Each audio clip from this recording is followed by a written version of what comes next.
कहानी को पूरा समझने के लिए कहानी के पिछले सभी भागों को ज़रूर देखें। उसका लिंक मैं आप लोगों को डिस्क्रिप्शन बॉक्स में दे दूँगी और साथ में कमेंट बॉक्स में पिन भी कर दूँगी, तो आप वहां से भी जाकर देख सकते हैं। क्या बात है, आप लोगों के कमेंट आने कम हो गए हैं और आप लोगों ने लाइक करने भी कम कर दिए हैं। और सच मानिए इस समय बहुत ज़्यादा व्यस्तता चल रही है, नहीं तो मैं बोनस पार्ट ज़रूर लाती। जैसे ही समय मिलता है मैं बोनस पार्ट लाने की कोशिश करती हूँ। तब तक आप लोग चैनल को सपोर्ट करिए, वीडियो को लाइक कीजिए और कमेंट बॉक्स में अपनी राय देना बिल्कुल मत भूलिएगा। ग्रोवर मेंशन के बाहर प्रांस ने अपनी गाड़ी रोकी और तकरीबन 10 मिनट गाड़ी में बैठा रहा। पता नहीं क्यों उसे उम्मीद थी कि शायद पंखुड़ी कहीं बाहर गई होगी तो वो उसे घर के अंदर जाते हुए दिखाई दे, या फिर वो घर के अंदर होगी तो वो उसे बाहर जाते हुए दिखाई दे। लेकिन 10-15 मिनट खड़े रहने के बाद भी जब उसे पंखुड़ी दिखाई नहीं दी तो वो मुंह बनाते हुए बोला, उस दिन तो बड़ा ये मॉल में घूम रही थी, आज उसे कहीं नहीं जाना। ये बोलकर वो मुंह बनाते हुए गाड़ी स्टार्ट कर सीधा राणा मेंशन की तरफ बढ़ गया। वहीं दूसरी तरफ ग्रोवर मेंशन पंखुड़ी इस वक्त अपने कमरे में थी और बालकनी में खड़ी थी। पता नहीं क्यों उसे ऐसा लग रहा था जैसे शायद आज भी प्रांस चोरी छुपे उससे मिलने आएगा। तकरीबन 1-2 घंटे वो यूं ही बालकनी में खड़ी रही, पर प्रांस तो क्या, ना उसका फ़ोन आया ना मैसेज और ना ही कुछ और। हार कर पंखुड़ी अंदर आ गई। इस वक्त ज्योत्सना उसे नीचे डिनर के लिए बुलाने आई तो पंखुड़ी उसके साथ डिनर के लिए नीचे आ गई। वो महसूस कर सकती थी इस बात को कि उसके ना खाने पीने की वजह से उसके मॉम डैड कितने हर्ट हो रहे हैं, इसलिए अब वो अपना खाना स्किप नहीं करना चाहती थी। कुछ ही देर में डिनर फिनिश हुआ तो पंखुड़ी वापस अपने रूम में जाने लगी। तभी मिस्टर ग्रोवर ने उसे रोका और उसकी तरफ देखते हुए बोले, मुझे तुमसे कुछ बात करनी है पंखुड़ी बेटा। पंखुड़ी ने झट से उनकी तरफ देखा और बोली, हाँ बताइए ना डैड, क्या हुआ। श्वेता जी तुरंत वहाँ पर आई और बोली, कुछ नहीं पंखुड़ी बेटा, तुम जाओ अपने रूम में जाकर रेस्ट करो, तुम्हारे डैड को कुछ इम्पोर्टेंट काम नहीं है तुमसे। उनकी बात सुनकर पंखुड़ी हैरान रह गई, क्योंकि मिस्टर ग्रोवर के चेहरे पर साफ पता चल रहा था कि वो पंखुड़ी से कुछ बात करना चाहते हैं, लेकिन पता नहीं क्यों मिसेस ग्रोवर उन्हें रोक रही थी। मिसेस ग्रोवर अब मिस्टर ग्रोवर की तरफ देखते हुए बोली, क्या कर रहे हैं आप मिस्टर ग्रोवर, रहने दीजिए ना। मिस्टर ग्रोवर तुरंत बोले, नहीं श्वेता जी, अब बहुत हुआ, मैं अपनी बेटी को एक ऐसे रिश्ते में नहीं रहने दे सकता जहां उसे सिवाय तकलीफ़ों के और कुछ नहीं मिलेगा। एक इंसान का एटीट्यूड, वो भी बेवजह, मेरी बेटी बिल्कुल बर्दाश्त नहीं करेगी। मुझे बिजनेस में लॉस होता है तो होता रहे, मैं सब कुछ बर्दाश्त कर लूँगा, लेकिन अपनी बेटी की तकलीफ़ें नहीं। इसलिए मैंने सोच लिया है कि अब मैं पंखुड़ी और प्रांस का बहुत जल्दी तलाक करवा दूँगा। उसकी बात सुनकर पंखुड़ी बस उनकी तरफ देखती रह गई। उसके पैरों तले जैसी ज़मीन खिसक गई थी। वो प्रांस से रूठ कर बेशक आ गई थी, लेकिन प्रांस को तलाक देना उसके बस की बात नहीं थी। उसकी आंखों से आंसू बहने लगे। वो झट से बोली, लेकिन डैड, मैं उनसे प्यार। शायद पहली बार था जब पंखुड़ी इस तरह से अपने डैड से बात कर रही थी और वो भी अपनी बात को पूरी नहीं कर पाई। उसने अपना चेहरा झुका लिया। मिस्टर ग्रोवर उसके पास आए और उसके कंधे पर अपना हाथ रखकर बोले, बिना प्यार की शादी में रहना बहुत मुश्किल होता है पंखुड़ी, सिर्फ 2-4 महीने की बात नहीं है जो तुम यूं ही काट लोगी। तुम वो लड़की हो जो कभी किसी से शिकायत नहीं करती, और अगर तुमने शिकायत की है तो मतलब ज़रूर कुछ बड़ा हुआ होगा और मैं तुम्हें तकलीफ़ में नहीं देख सकता। इसलिए मैं फ़ैसला ले चुका हूँ, बहुत जल्दी सारे डॉक्यूमेंट और फॉर्मेलिटी भी पूरी कर दी जाएगी। अगर तलाक के बाद तुम इंडिया रहना चाहो तो ठीक है, अगर तुम बाहर जाना चाहो या अपनी स्टडी दोबारा कंटिन्यू करना चाहो तो तुम कर सकती हो, तुम्हारा जो डिसीज़न होगा। अभी वो बोल ही रही थे कि पंखुड़ी अपने आंसू साफ करते हुए तुरंत वहाँ से भाग गई। उसे तो शिकायत करना भी नहीं आता था और ये बोलना भी कि नहीं, मैं नहीं लूँगी तलाक अपने खट्टे नींबू से।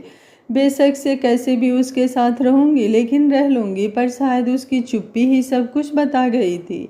मिसेस ग्रोवर मिस्टर ग्रोवर की तरफ देखते हुए बोली, आप बहुत गलत कर रहे हैं मिस्टर ग्रोवर, अभी वक्त ही कितना हुआ है उन दोनों की शादी को, कम से कम उन्हें एक दूसरे को समझने तो दीजिए। लेकिन नहीं, आपको तो पहले ही उन दोनों का डिवोर्स करना है।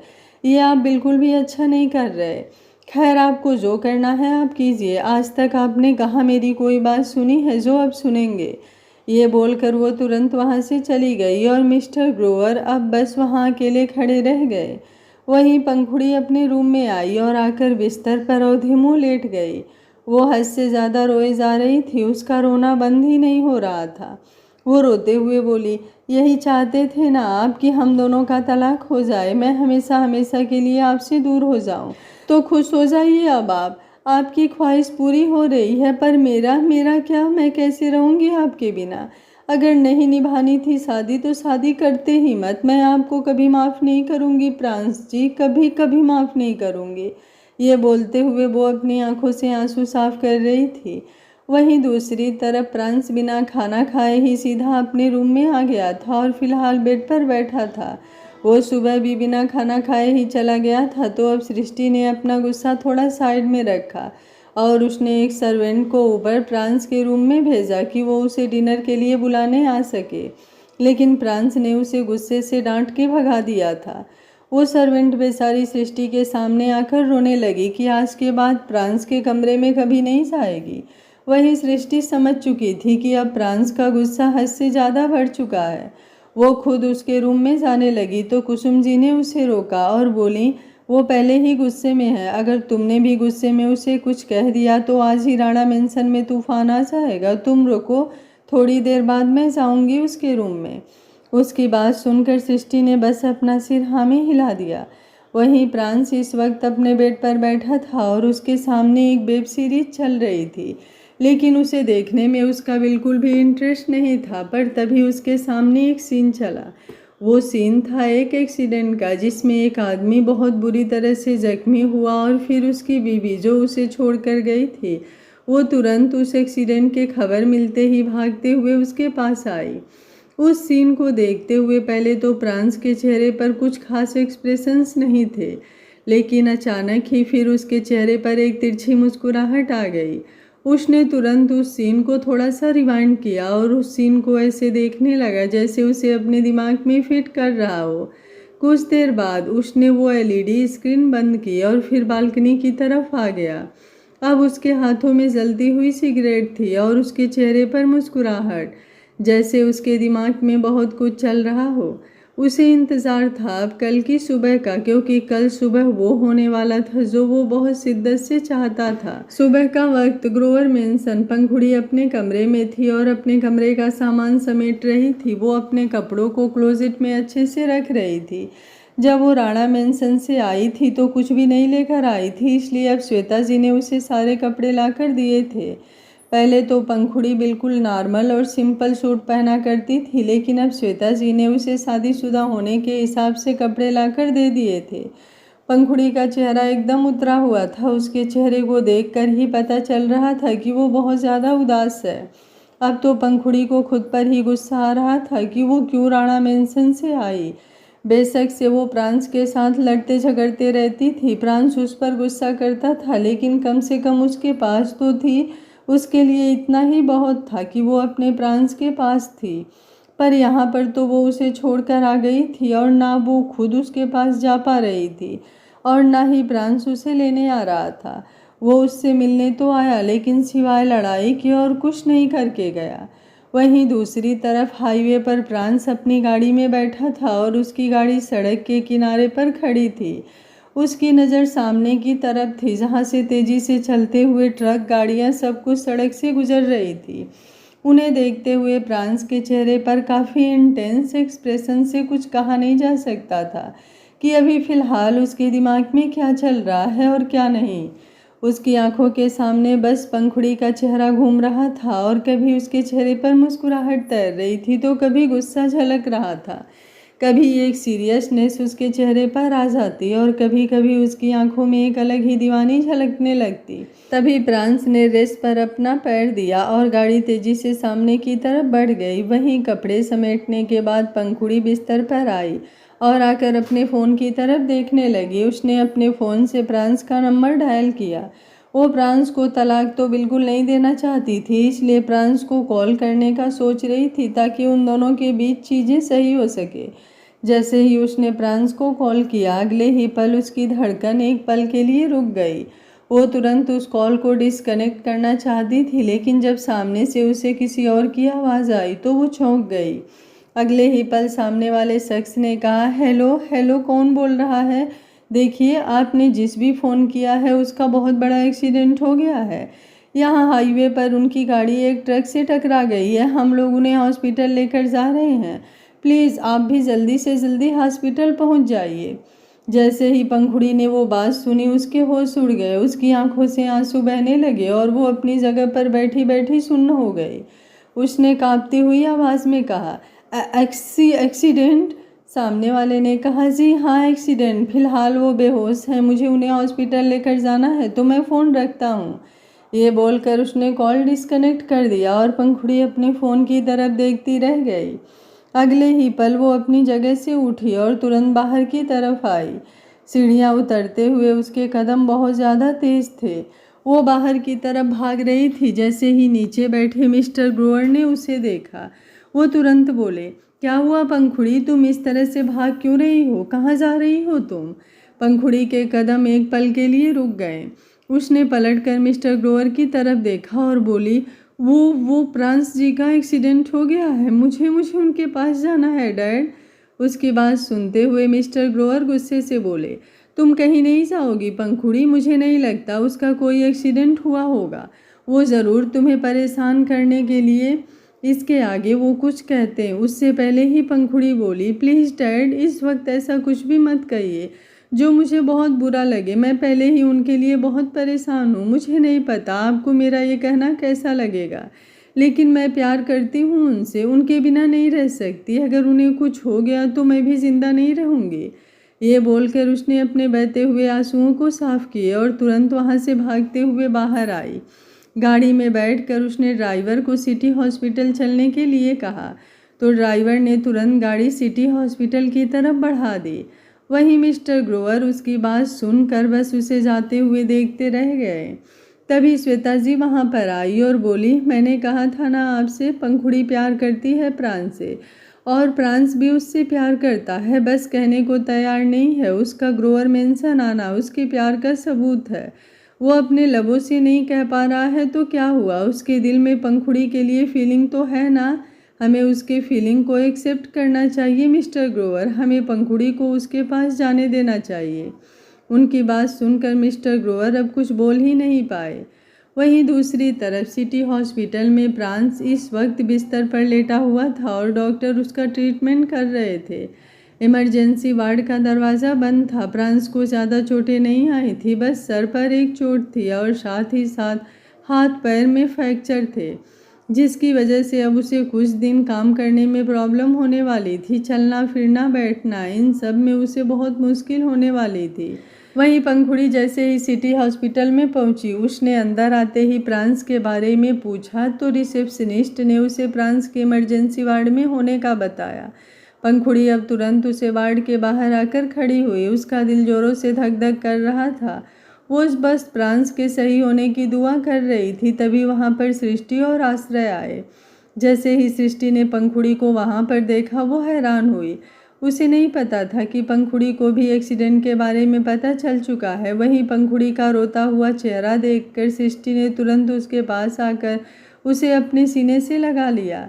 पंखुड़ी रोते हुए बोली, मुझे बहुत डर लग रहा है सासू माँ, इन्हें कुछ नहीं होगा ना? इन्हें कुछ हो गया तो मैं भी नहीं जी पाऊँगी, मैं भी इनके साथ। उसकी बात पूरी होती उससे पहले ही सृष्टि ने उसका चेहरा अपने हाथों में थाम लिया और बोली, चुप, बिल्कुल चुप, ऐसे ही कुछ नहीं बोलते हैं, कुछ नहीं होगा प्रांस को, बहुत स्ट्रांग है वो।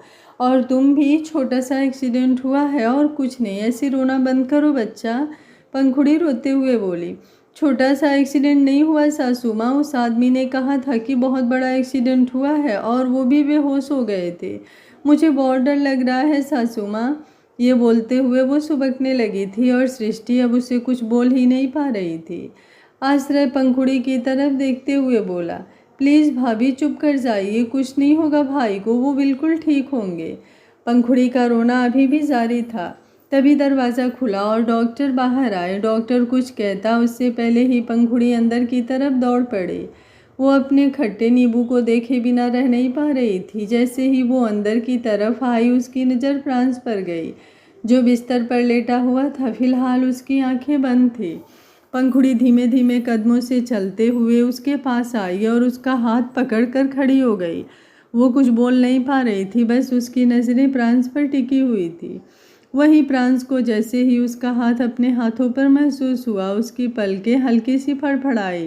पंखुड़ी कुछ पल यूं ही उसे देखती रही और फिर उसकी तरफ देखते हुए बोली, आप सोच नहीं सकते, आपको यूं देखकर मुझे कितना बुरा लग रहा है, कितनी तकलीफ हो रही है। मैं जानती हूँ आपको शायद मेरा यहाँ आना पसंद नहीं आएगा, लेकिन मैं क्या करूँ, मैं खुद को रोक नहीं पाई। आपको कुछ नहीं होगा, आप बहुत अच्छे हैं फ्रांस जी। मैं तो यूं ही पागल हूँ जो आपको खट्टा नींबू और न जाने क्या क्या बोलती रहती हूँ। मेरी इन्हीं हरकतों पर आपको बहुत ज़्यादा गुस्सा आता है ना, लेकिन आई प्रॉमिस अब मैं ऐसा कुछ नहीं करूँगी। जब आप होश में आ जाएंगे तब मैं आपसे कुछ नहीं बोल पाऊँगी, इसलिए अपने दिल की बात आपसे अभी कहना चाहती हूँ। मैं आपसे बहुत प्यार करती हूँ फ्रांस जी, बहुत ज़्यादा। मैं उन लड़कियों में से नहीं हूँ जो किसी को भी अपना दिल दे दे। मैंने हमेशा से सोच रखा था कि जिससे भी मेरी शादी होगी उससे बहुत प्यार करूँगी। मेरा सब कुछ उसका होगा, मेरी हर धड़कन, हर सांस पर भी उसका हक होगा। मैं आपसे सिर्फ शादी से ही प्यार नहीं करती हूँ। जब मैंने आपको पहली बार देखा था, जब आप ग्रोवर मेंशन एक पार्टी में आए थे, तब से पता नहीं क्यों लेकिन आपको देखकर मेरी धड़कन बढ़ जाती थी। और फिर जब शादी का रिश्ता आया तो मुझे बहुत खुशी हुई थी। उस दिन मैंने अपने रूम में दरवाज़ा बंद करके डांस भी किया था, वो भी अपने फेवरेट सॉन्ग पर। उस दिन से ही बस मैंने सिर्फ आपके ख्वाब देखे हैं, ख्वाबों में भी कभी कुछ और नहीं देखा मैंने। तो हकीकत में भला कैसे देख लूँ? आप जैसे भी हैं बेशक से गुस्सा करते हैं, मुझे डांट देते हैं, लेकिन आप मेरे लिए तो मेरे भगवान जैसे हैं ना। इतना तो दिन में उन्हें नहीं याद करती जितना मैं आपके बारे में सोचती हूँ। तो मैं भला कैसे आपको भूल जाऊँ? डैड कहते हैं कि वो मेरा आपसे डिवोर्स करवा देंगे, लेकिन मुझे नहीं देना आपको डिवोर्स फ्रांस जी। ये बोलते हुए पंखुड़ी सुबक रही थी। वो आज पहली बार ऐसे फ्रांस के सामने उसका नाम ले रही थी। वो अपना नाक ऊपर की तरफ खींचकर बोली, आपको मुझसे ये शिकायत है ना कि मैं आपको बहुत इरिटेट करती हूँ, बहुत परेशान करती हूँ आपको। तो वादा करती हूँ अब से नहीं करूँगी, कुछ नहीं कहूँगी मैं आपसे, ना कभी कोई शिकायत करूँगी और ना ही बेवजह कोई बहस। बस आप मुझे अपने पास रख लीजिए, अपने साथ रख लीजिए। मुझे और कुछ नहीं चाहिए। मैं जानती हूँ आपको इसमें भी मैं गलत लगूंगी कि क्या मेरी कोई सेल्फ रिस्पेक्ट नहीं है, पर मैं खुद से ज़्यादा आपसे प्यार करती हूँ, बहुत प्यार करती हूँ मैं आपसे फ्रांस जी। और जब मैं आपको छोड़कर नहीं जाऊँगी, आप बेशक से आप मुझ पर जितना मर्जी गुस्सा कर ले, लेकिन मैं आपको छोड़कर कहीं नहीं जाऊँगी। पंखुड़ी प्राण से अपने दिल की बात किए जा रही थी और दरवाजे पर खड़ी सृष्टि ये सब कुछ सुन रही थी। उसे पंखुड़ी की बातें भी सुनाई दे रही थी और उसके आंसू भी दिखाई दे रहे थे। और इस वक्त उसके चेहरे पर मिक्स्ड एक्सप्रेशन थे, एक गुस्सा भी था तो फ्रस्ट्रेशन भी थी। वहीं डॉक्टर वहां से सृष्टि को अपनी बात कहकर जा चुके थे। उन्होंने सृष्टि को बता दिया था कि प्रांस की हालत फिलहाल ठीक है, वो बेहोश है लेकिन जल्दी ही उसे होश आ जाएगा। सिर पर चोट है और कुछ फ्रैक्चर, जिसकी वजह से फिलहाल प्रांस को बेड रेस्ट करना होगा। बाकी अब कोई प्रॉब्लम नहीं है।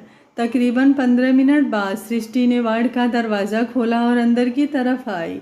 पंखुड़ी अभी भी अपनी जगह पर वैसे ही खड़ी थी। सृष्टि पंखुड़ी के पास आकर उसका हाथ अपने हाथ में थाम कर बोली, तुम थोड़ी देर रेस्ट कर लो पंखुड़ी, कब से यूं ही खड़ी हो? पंखुड़ी ने अपना चेहरा नामे हिलाया और बोली, नहीं सासू माँ, मैं ठीक हूँ। सृष्टि मुस्कुराई और बोली, जब तक प्रांस को होश नहीं आ जाएगा तब तक तुम यहाँ पर खड़ी होकर भी क्या करोगी पंखुड़ी? इसलिए जाओ और जाकर सामने सोफे पर बैठ जाओ। जब प्रांस को होश आ जाएगा तब यहाँ आकर खड़ी हो जाना, उससे बात कर लेना, तुम्हारा मन हल्का हो जाएगा। पंखुड़ी ने अपना चेहरा नामे हिलाया और वहीं अपनी जगह पर खड़ी रह गई तो सृष्टि ने एक गहरी सांस ली। इतना तो अब वो भी समझ गई थी कि जैसे उसका जिद्दी प्रांस है वैसे ही उसकी जिद्दी बीबी पंखुड़ी। वो खुद ही जाकर सोफे पर बैठकर और उन दोनों को देखने लगी। तभी वार्ड का दरवाज़ा खुला और आश्रय स्टूल लेकर आया। उसने वो स्टूल पंखुड़ी की तरफ बढ़ाया और बोला, आप इस पर बैठ जाइए भाभी, आपके पैरों में दर्द हो जाएगा नहीं तो। पंखुड़ी ने एक नज़र उसे देखा और फिर चुपचाप उस स्टूल पर बैठ गई। तकरीबन 15-20 मिनट और बीत गए और जब प्रांस ने अपनी आंखें खोली, उसकी पलकें फड़फड़ाई तो पंखुड़ी का दिल जैसे जोरों से धड़कने लगा। उसकी नज़रें प्रांस के चेहरे पर टिक गई थी और अब प्रांस ने जब पूरी तरह से अपनी आंखें खोली तो वो भी पंखुड़ी की तरफ देखने लगा। उसकी नज़रें खुद पर महसूस कर पंखुड़ी तुरंत पीछे की तरफ हट गई। वो बस प्रांस को सही सलामत देखना चाहती थी। वो जानती थी कि उसे देखकर शायद प्रांस को गुस्सा आएगा, इसलिए वो पीछे हट गई थी। सृष्टि आगे की तरफ आई और प्रांस को देखने लगी। वो उसकी तरफ देखते हुए बोली, ठीक हो? प्रांस ने हैरानी से उसकी तरफ देखा। ऐसा कभी हो ही नहीं सकता था कि उसे चोट लगे और सृष्टि इतनी नॉर्मल हो। वो तो उसकी एक हल्की सी खरोच पर भी परेशान हो जाती थी। उसने कुछ नहीं कहा और बस अपना सिर हल्का सा हाँ में हिला दिया। पंखुड़ी की तरफ देखते हुए सृष्टि बोली, डॉक्टर ने कहा है कि कल तक प्रांस को डिस्चार्ज दे दिया जाएगा, इसलिए तुम आज रात यहीं पर रुकना पंखुड़ी। मुझे एक ज़रूरी काम है तो मैं यहाँ पर नहीं रुक पाऊँगी। ये बोलकर अब उसने वापस प्रांस की तरफ देखा। पंखुड़ी हैरान रह गई। भला ऐसे कैसे प्रांस को सृष्टि छोड़कर जा सकती थी? वो जल्दी से बोली, लेकिन मैं अकेली। उसका सवाल पूरा होता उससे पहले सृष्टि बोली, क्यों नहीं संभाल पाओगी? अगर नहीं संभाल पाओगी तो चली जाओ अपने घर, कोई बात नहीं, मैं किसी और को बोल दूंगी प्रांस का ख्याल रखने के लिए। उसे गुस्से में देखकर अब प्रांस पूरी कहानी समझ चुका था। उसने अपनी नज़रें दूसरी तरफ घुमा ली। पंखुड़ी झट से बोली, नहीं नहीं सासू माँ, ऐसी बात नहीं है, मैं संभाल लूँगी इन्हें, आप जाइए। सृष्टि ने उसकी बात सुनकर बस हूँ में जवाब दिया और फिर वहाँ से चली गई। आश्रय भी उसके साथ साथ बाहर की तरफ चला गया था और अब पंखुड़ी और प्रांस दोनों उस वार्ड में अकेले थे और दोनों ही एक दूसरे की तरफ देख रहे थे। पंखुड़ी इस बात पर हैरान थी कि सृष्टि प्रांस को ऐसे कैसे छोड़कर जा सकती है और घर से सिर्फ सृष्टि और आश्रय ही क्यों प्रांस से मिलने आए, बाकी सब वहाँ पर क्यों नहीं है। लेकिन फिलहाल उसके लिए अपने सवालों से ज़्यादा प्रांस का ख्याल रखना ज़रूरी था और वैसे भी उसमें इतना दिमाग कहाँ कि वो किसी की चालाकियाँ समझ पाए। इसलिए वो मासूमियत से प्रांस को देखते हुए उसके पास आई और बोली, आप ठीक तो हैं ना? प्रांस ने कुछ नहीं कहा, बस अपनी हल्के से पलकें झटका दी। पंखुड़ी एक बार फिर से बोली, वो मुझे आपसे कुछ पूछना था। प्रांस ने सवालिया नज़रों से उसे देखा। पंखुड़ी ने अपना चेहरा झुकाया और बोली, मेरे यहाँ पर रहने से आपको कोई प्रॉब्लम तो नहीं है ना? अगर आपको कोई प्रॉब्लम है तो आप बता दीजिए, मैं बाहर वेटिंग एरिया में बैठ जाऊँगी और जब भी आपको मेरी कोई हेल्प की ज़रूरत होगी तो आप मुझे बुला लीजिएगा, मैं आ जाऊँगी। प्रांस धीमे से बोला, लेकिन तुम्हें पता कैसे चलेगा कि मुझे तुम्हारी ज़रूरत है? पंखुड़ी उसके सवाल पर सोच में पड़ गई। वो अपना सर हाँ में हिलाते हुए बोली, आपकी बात भी सही है, मुझे पता कैसे चलेगा?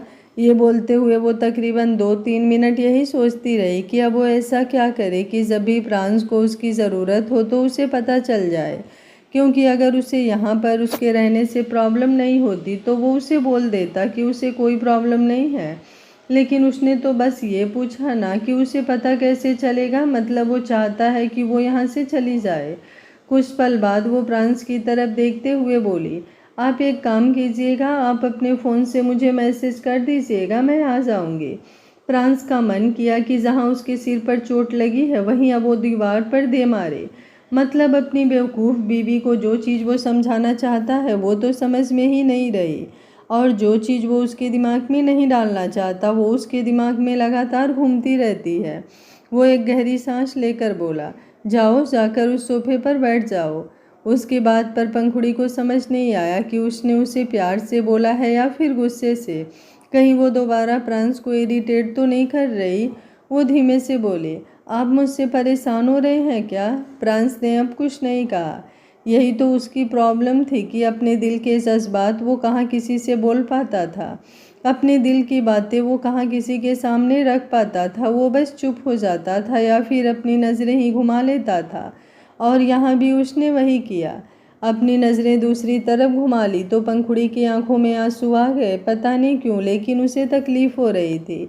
शायद वो प्रांस के सीने से लगना चाहती थी। वो इस वक्त बहुत घबराई हुई थी, पैनिक कर रही थी और उसे ज़रूरत थी किसी की जो उसे अपने सीने से लगाए, उसे समझे, उसे थोड़ा कंसोल करे। लेकिन यहाँ पर तो कोई भी नहीं था प्रांस के अलावा, और उसे प्रांस से तो इस चीज़ की उम्मीद ही नहीं थी। वो अब चुपचाप जाकर सोफे पर बैठ गई, लेकिन उसका सोफे पर बैठना भी कहाँ प्रांस को बर्दाश्त हो सकता था। वो तो उसे अपने करीब चाहता था।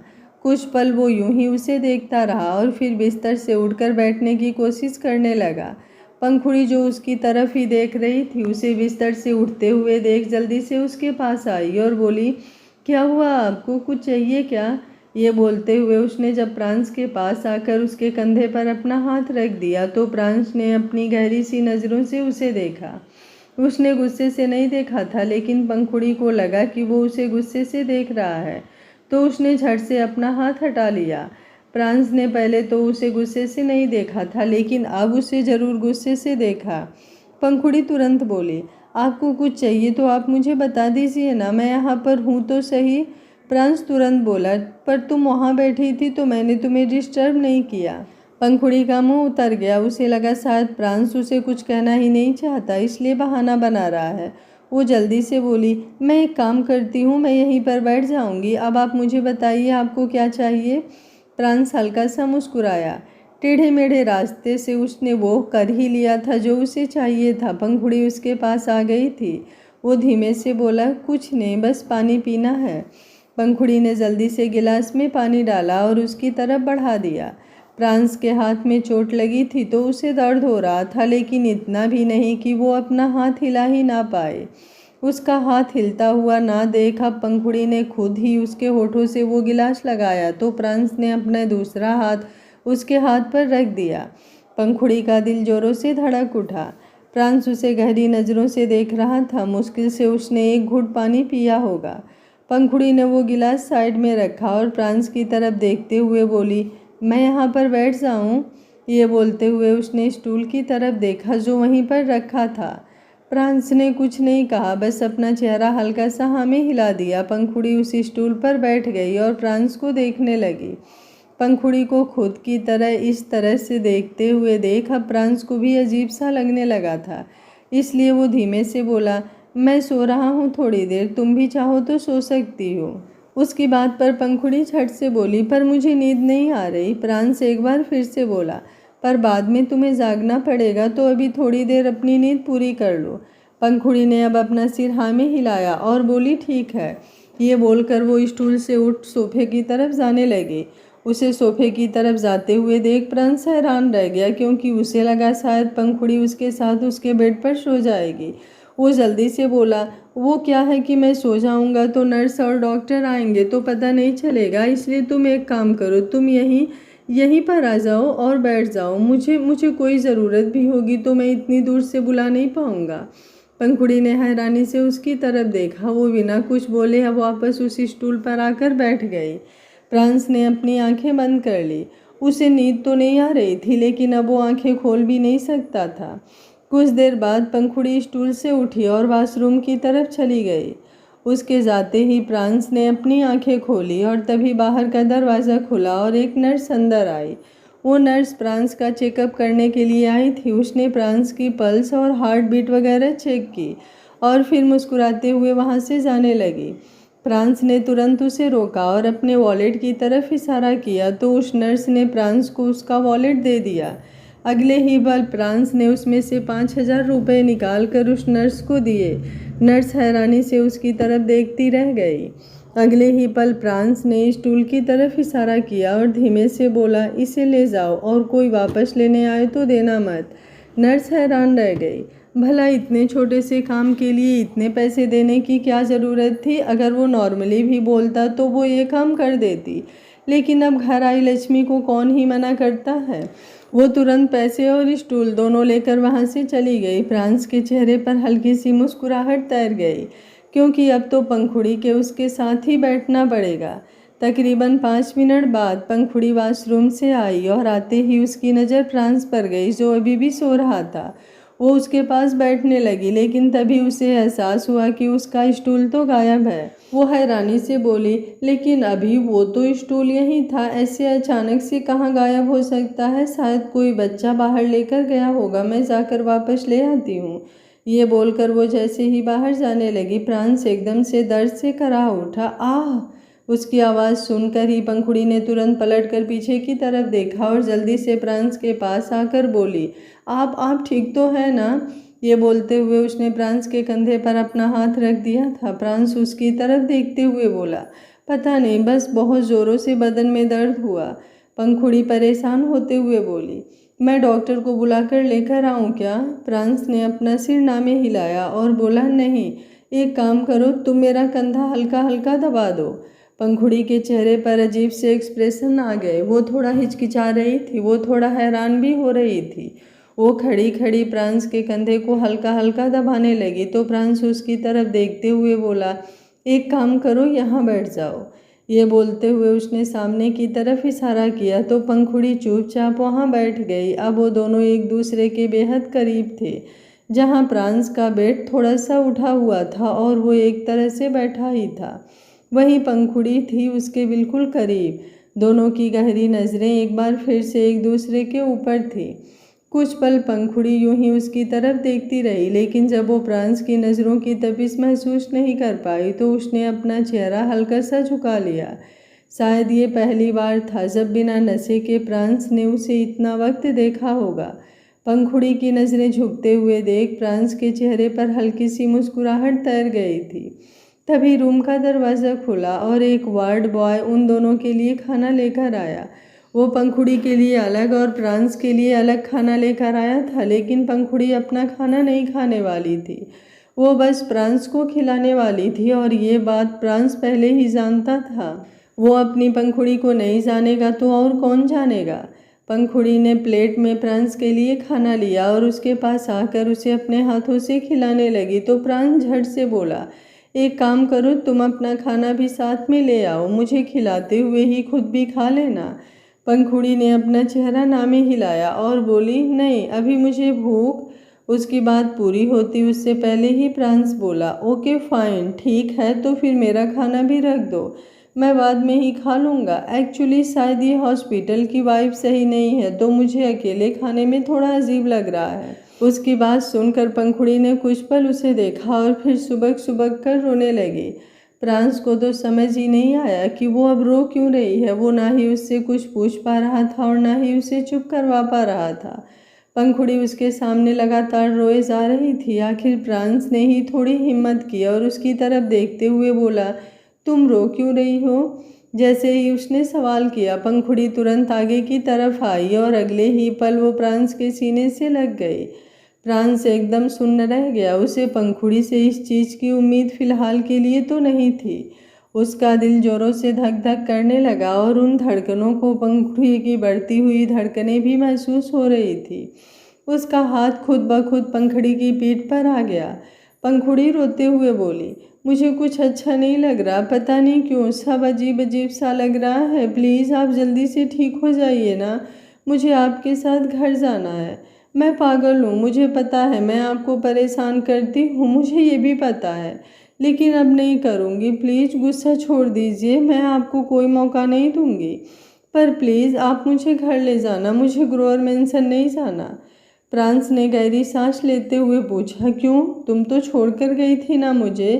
पंखुड़ी झट से बोली, मत मारी गई थी मेरी, पर आइंदा से नहीं जाऊंगी। वहाँ डैड ने कहा कि वो मेरा आपसे डिवोर्स करवा देंगे। मुझे नहीं लेना आपसे डिवोर्स, बिल्कुल भी नहीं। डिवोर्स की बात सुनकर प्रांस, जिसकी आंखें कुछ पल के लिए बंद हो गई थी, अब वो एक झटके से खुल गई और उसके चेहरे पर गुस्सा झलकने लगा। माना पंखुड़ी और उसके बीच लड़ाइयाँ हो रही थी, लेकिन मिस्टर ग्रोवर कौन होते हैं उसकी और पंखुड़ी की लाइफ का डिसीजन लेने वाले, और वो भी इतना इम्पोर्टेंट डिसीजन। गुस्से से उसका हाथ भी पंखुड़ी के पीठ पर कस गया था और उसके हाथ का दबाव अपनी पीठ पर महसूस कर पंखुड़ी होश में आई। वो तुरंत प्रांस से अलग हुई और बोली, वो मैं पता नहीं कैसे कैसे। प्रांस तुरंत बोला, मुझे थोड़ी देर सोना है। पंखुड़ी ने हैरानी से उसकी तरफ देखा और बोली, प्लीज़ माफ़ कर दीजिए ना, वो पता नहीं मैं कैसे ये हरकत कर गई, मुझे कुछ समझ में नहीं आ रहा। अभी वो बोल ही रही थी कि प्रांस ने अपना बिस्तर नीचे की तरफ किया और अपनी आंखें बंद कर लेट गया। पंखुड़ी बस उसकी तरफ देखती रह गई। उसने खाने की प्लेट की तरफ देखा जो उसने प्रांस के लिए लगाई थी, और अब प्रांस बिना खाना खाए ही सो रहा था। उसने उसे ढककर साइड में रखा और फिर चुपचाप अपनी जगह पर बैठ गई। उसे ऐसा लग रहा था जैसे उसने प्रांस को नाराज कर दिया। वहीं प्रांस उससे नाराज नहीं था, पर उसे मिस्टर ग्रोवर पर हद से ज़्यादा गुस्सा आ रहा था। अगर मिस्टर ग्रोवर गलती से भी उसके सामने आ जाते तो वो न जाने उनका क्या क्या सुनाता। और शायद भगवान भी कुछ एंटरटेनमेंट चाहते थे, इसलिए उसी वक्त वार्ड का दरवाज़ा खुला और मिस्टर ग्रोवर और मिसेस ग्रोवर अंदर की तरफ आए। दरवाज़ा खुलने की आवाज़ सुनकर प्रांस ने हल्की सी आंखें खोलकर दरवाजे की तरफ देखा, और सामने मिस्टर ग्रोवर को देखकर तो उसके अंदर जो ज्वालामुखी तप रहा था वो अब और भी ज़्यादा भयानक रूप लेने लगा। वहीं मिस्टर ग्रोवर अंदर आए और पंखुड़ी के चेहरे को देखते हुए बोले, क्या हाल बना लिया है तुमने अपना? कहा था मैंने तुम्हें कि मत आओ। देखो अब रो रो कर कैसी शक्ल बिगाड़ ली है तुमने अपनी। पंखुड़ी ने प्रांस की तरफ देखा। अगर वो उसकी मॉम की बातें सुनकर इतना गुस्सा हो सकता है तो डैड की बातों पर तो पता नहीं वो क्या ही करने वाला था। और उसकी आंखें खुली देखकर उसके चेहरे पर परेशानी झलकने लगी। पंखुड़ी प्रांस की तरफ देख रही थी जिसके चेहरे पर गुस्सा झलक रहा था। उसकी आंखें मिस्टर ग्रोवर पर टिकी हुई थी जो पंखुड़ी की तरफ देख रहे थे। वो पंखुड़ी की तरफ देखते हुए बोले, मुझे पता है मेरी बेटी बहुत ज़्यादा इमोशनल है, वो तो किसी दुश्मन को भी तकलीफ में नहीं देख सकती। तो प्रांस तो फिर भी तुम्हारा पति था। उनके मुँह से पति था सुनकर प्रांस की आईब्रो ऊपर की तरफ उठ गई और पंखुड़ी की नज़रें जो प्रांस पर ही थी वो अब और भी ज़्यादा परेशान होने लगी। मिस्टर ग्रोवर पंखुड़ी की तरफ देखते हुए एक बार फिर से बोले, लेकिन अब मैं चाहता हूँ कि तुम इमोशनल नहीं बल्कि स्ट्रॉन्ग बनो। बस बहुत हुआ, अब तुम्हें जितना इस रिश्ते के लिए रोना था तुमने रो लिया। अब तुमने अपनी आंखों से प्रांस को देख लिया, वो बिल्कुल ठीक है। डॉक्टर उसका ट्रीटमेंट कर रहे हैं, उसकी फैमिली है उसकी केयर करने के लिए, इसलिए अब तुम हम लोगों के साथ वापस चलोगी।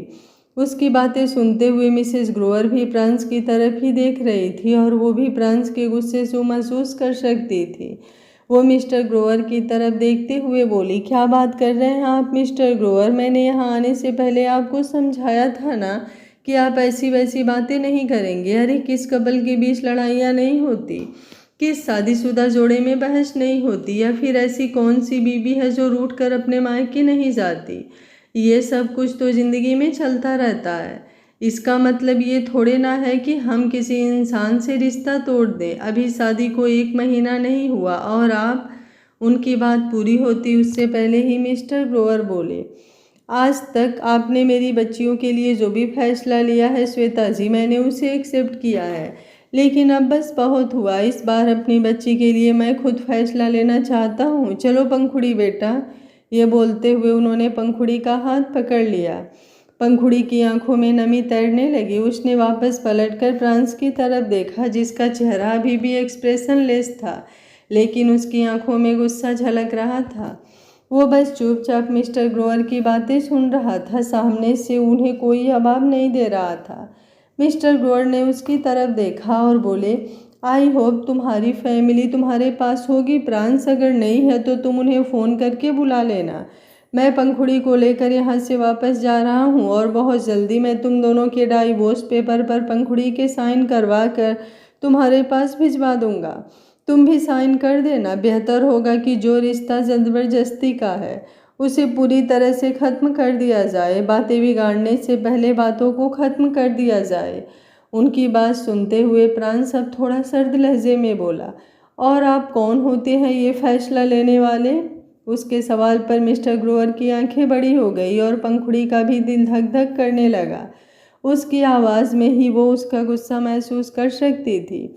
प्रांस ने एक बार फिर से पूछा, बताइए ना मिस्टर ग्रोवर, आप कौन होते हैं ये फैसला लेने वाले? मिस्टर ग्रोवर गुस्से से बोले, मैं पंखुड़ी का बाप हूँ, उसके लिए मैं फैसला नहीं लूँगा तो। उसकी बात पूरी होती उससे पहले ही प्रांस बोला, पंखुड़ी के लिए तो आपने फैसला ले लिया, लेकिन मेरे लिए मेरे डिसीजन आप कब से लेने लगे? मेरे मामले पर डिसीजन तो मेरे खुद के पेरेंट्स नहीं ले सकते, तो आपने कैसे सोच लिया कि आप मेरी लाइफ का कोई डिसीजन लेंगे? और पंखुड़ी के लिए भी आपको डिसीजन लेने की ज़रूरत क्यों पड़ी? क्या पंखुड़ी इतनी मैच्योर नहीं कि वो अपने डिसीजन खुद ले सके? शादी की थी ना उसने मेरे साथ मंडप में, आपने तो मेरे साथ फेरे नहीं लिए थे, तो फिर अब डिवोर्स का डिसीजन आप क्यों ले रहे हैं? उसके सवालों ने एक पल के लिए तो मिस्टर ग्रोवर की बोलती ही बंद कर दी थी। पंखुड़ी प्रांस की तरफ देखते हुए बोली, सुनिए, आपकी तबीयत ठीक नहीं है, इसलिए आप ज़्यादा मत बोलिए। प्रांस ने गुस्से भरी नज़रों से अब उसकी तरफ देखा तो वो बिल्कुल चुप हो गई और उसने अपनी पलकें झुका ली। मिस्टर ग्रोवर तुरंत बोले, यही एटीट्यूड हमें नहीं पसंद है तुम्हारा प्रांस राणा। तुम हमारी बेटी को कुछ समझते ही नहीं हो। वो तुम्हारी फिक्र कर रही है, तुम्हारी केयर कर रही है, और तुम उसे सामने से आंखें दिखा रहे हो। तुम ऐसा कैसे कर सकते हो, तुम हमारी बेटी के साथ? मिस्टर ग्रोवर की बात पर प्रांस हल्का सा व्यंग से मुस्कुराया और बोला, ये बात मेरे और मेरी बेबी के बीच की है। मेरी बीबी ने मुझे कुछ कहा, जिसके बाद मैंने सिर्फ उसे देखा और वो चुप हो गई। ऐसे में हम दोनों के बीच जो आई कांटेक्ट हुआ है, उसे आप कैसे समझ सकते हैं? मेरी बीबी और मेरे बीच की बातों में आप इंटरफेयर क्यों कर रहे हैं? मिस्टर ग्रोवर चिल्लाकर बोले, क्योंकि तुम्हारी बीबी मेरी बेटी है। प्रांस भी उन्हीं के लहजे में लेकिन बेहद धीमी आवाज़ में बोला, और वो मेरी बीबी है। अगर उसे मुझसे कोई शिकायत होगी तो वो खुद अपना मुंह खोलेगी और मुझे अपनी शिकायत बता देगी। आपको उसकी ज़ुबान बनने की ज़रूरत नहीं है। मिस्टर ग्रोवर व्यंग से हंसे और बोले, मिस्टर प्रांस राणा, तुम्हें पता है तुम्हारी सबसे बड़ी प्रॉब्लम यही है कि तुम्हारा एटीट्यूड कहीं नहीं जाता, वो कम नहीं होता। प्रांस उनकी बात चुपचाप सुन रहा था। मिस्टर ग्रोवर एक बार फिर से बोले, तुम्हारे ये एटीट्यूड है ना, यही तुम्हारी सबसे बड़ी प्रॉब्लम है। प्रांस अब हल्का सा मुस्कुराया और बोला, प्रांस राणा की प्रॉब्लम वो खुद देख लेगा मिस्टर ग्रोवर। आप पंखुड़ी के डैड हैं, इसलिए मैं आपसे बदतमीजी नहीं करना चाहता, लेकिन मेरे एटीट्यूड पर कोई सवाल उठाए मुझे पसंद नहीं। प्रांस राणा का एटीट्यूड है वो कोई कांच का टुकड़ा नहीं जिसे मुंह उठाकर कोई भी तोड़कर चला जाएगा। हीरा सुना है ना आपने, कभी टूटता नहीं, बस यही समझ लीजिए प्रांस राणा का एटीट्यूड। और ये एटीट्यूड तो ऐसे ही रहेगा, किसी को पसंद आए या ना आए, इसकी रिस्पॉन्सिबिलिटी प्रांस राणा की नहीं है। और रही बात आपकी बेटी की, तो ये बोलते हुए उसने पंखुड़ी का हाथ अपने हाथ में कसकर पकड़ लिया। पंखुड़ी का दिल धक सा रह गया। इस वक्त उसकी सांसें हद से ज़्यादा गहरी हो चुकी थी और उसे पसीना आने लगा था। शायद पहली बार था जब होश में रहकर प्रांस ने उसे इस तरह से उसका हाथ पकड़ा था। प्रांस अब मिस्टर ग्रोवर की तरफ देखते हुए बोला, अगर पंखुड़ी आपके साथ जाना चाहती है तो जा सकती है, और अगर नहीं तो किसी के बाप में इतनी हिम्मत नहीं कि उसके साथ ज़बरदस्ती कर जाए। और रही बात मेरी बीबी की, तो मुझे नहीं लगता वो मुझे छोड़कर कहीं जाना पसंद करेगी। ये बोलते हुए जब उसने एक नज़र पंखुड़ी को देखा तो पंखुड़ी के चेहरे पर इस वक्त मिक्स्ड एक्सप्रेशन थे। उसे तो समझ ही नहीं आ रहा था कि वो खुश होए, दुखी होए, रोए या हंसे। अब पंखुड़ी को किसको चुनना चाहिए, अपने रूड और एटीट्यूड से भरे हस्बैंड प्रांस को या फिर अपने पापा को? आप लोग अपनी राय कमेंट बॉक्स में ज़रूर दीजिएगा और लाइक करना वीडियो को बिल्कुल मत भूलिएगा। उम्मीद करती हूँ कहानी को आप लोग एंजॉय कर रहे होंगे। पसंद आ रहा है तो वीडियो को लाइक, शेयर एंड चैनल को सब्सक्राइब कर लीजिएगा। Thank you for watching. मिलते हैं कहानी के अगले भाग में।